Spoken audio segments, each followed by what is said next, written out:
Good morning, seniors. It's nice to have class outside. I wanted to talk to you about this poem by Frost and about the essay, which confused some of you. And I think that's actually a good thing. We're going to start by reading the poem. This is Stopping by Woods on a Snowy Evening. Whose woods these are, I think I know. His house is in the village, though. He will not see me stopping here to watch his woods fill up with snow. My little horse must think it queer to stop without a farmhouse near, between the woods and frozen lake, the darkest evening of the year. He gives his harness bells a shake to ask if there is some mistake. The only other sounds the sweep of easy wind and downy flake. The woods are lovely, dark and deep, but I have promises to keep, and miles to go before I sleep, and miles to go before I sleep. So most of the time when we talk about this poem, we actually talk about the fact that it's a traveler, lonely, isolated, stopping just to kind of take in the beauty of the scene, to kind of contemplate what's going on. And some critics will talk about the last two lines specifically, and miles to go before I sleep being the travel that he has to go, but also the second line, maybe even more morbid, the stuff he has to get done before he passes away, the stuff that we all have to get done before we pass away. So, this essay by Herbert Corson obviously takes a completely different tact and argues that the speaker is Santa Claus.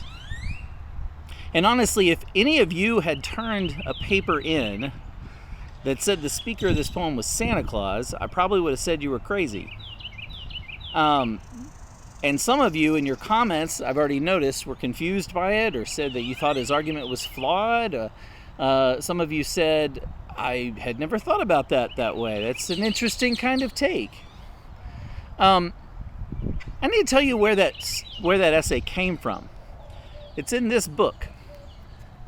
And this book is called The Overwrought Urn, which is actually an allusion to Keats' Ode on a Grecian Urn. Right, Jonas?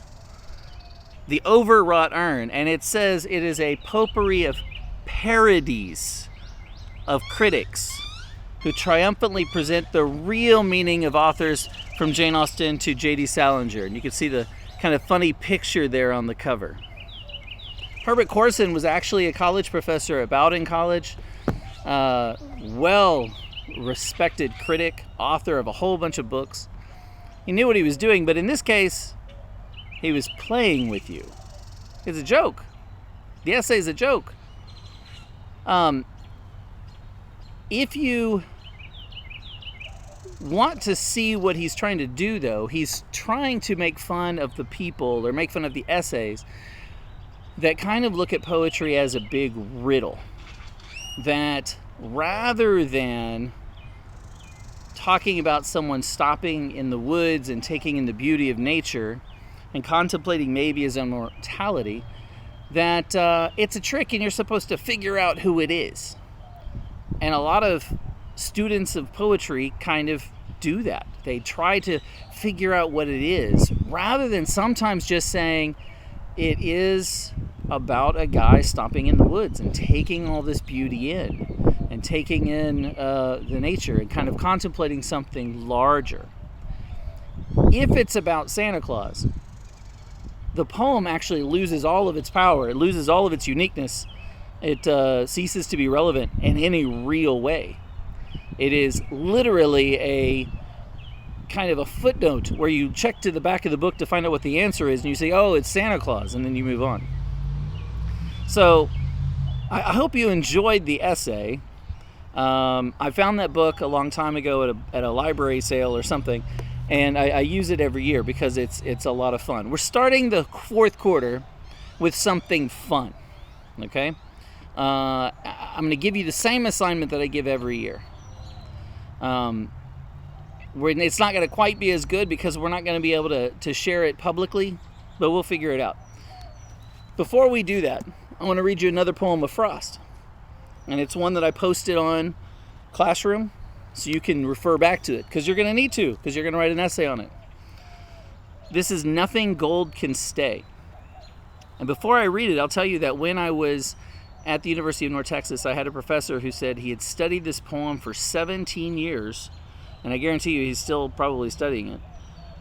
It's only 8 lines long, but he had studied it over and over and just trying to figure out more and more about what it is. So nothing gold can stay. Nature's first green is gold, her hardest hue to hold. Her early leaf's a flower, but only so an hour. Then leaf subsides to leaf, so Eden sank to grief.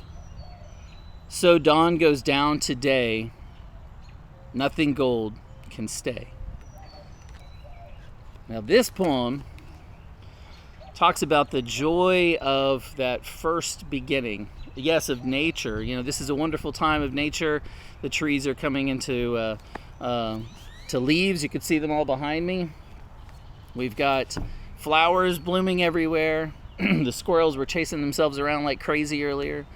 But it's not even just about that. On a broader perspective, it is about that joy that we have with that first moment of something, and that shortly after that it's different. It's not quite the same. Love is often, for example, presented as a rose, but usually it's presented as a newly budding rose rather than an old rose with wilted petals. If you give your beloved an old rose with wilted petals, what are you saying?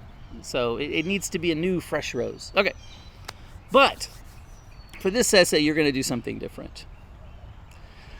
In honor of Dr. Corson, I want you to write an essay that argues that Frost's great poem, Nothing Gold Can Stay, is actually, the speaker of the poem is actually a depressed leprechaun. This is in honor of St. Patrick's Day. This is in honor of Dr. Corson.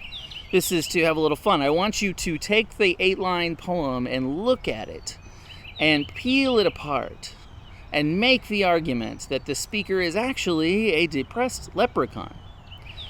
You may consider a whole host of secondary sources or not, you know. I don't know how to cite an MLA style, a Lucky Charms cereal box, but that might be of use to you. You can, you know, there are horror movies. There's a whole series of horror movies about Leprechaun. There's that video from years ago on YouTube about this leprechaun that's supposedly in a tree where the guy's asking where the gold at. I don't know how to cite some of those things, but if they're useful to you, you might wish to try them. Or you can just be the true poetry critic, analyze the poem in there, find out how we can know that the speaker is a depressed leprechaun. I want you to post type an essay, MLA style, double spaced, all that good stuff. Submit it to Drive. I believe I said by Tuesday. Would love to share these so that you can share. We usually read them out loud. We can't do that, obviously, so I'll see if I can find a way to share it with everybody without it being so cumbersome. But have fun with it. This is a fun essay. Writing should be something that is fun, not just an onerous task. Yes, it's an essay, but hopefully you'll enjoy this task. This is going to be an interesting quarter. I'm hoping that we can get back to a classroom at some point. The good news for English 4 is that you are essentially reading and doing vocab and learning some, reviewing some for the APSA. I don't think it will. This is actually a decent class to have online if you have to have anything online. You are my guinea pigs also. This is our first video, the first video I've done for any class, so we'll see how it goes. I hope you enjoy it. I hope you enjoy Frost's essay, and I look forward to reading your exegesis of this poem. Thanks. Have a good day.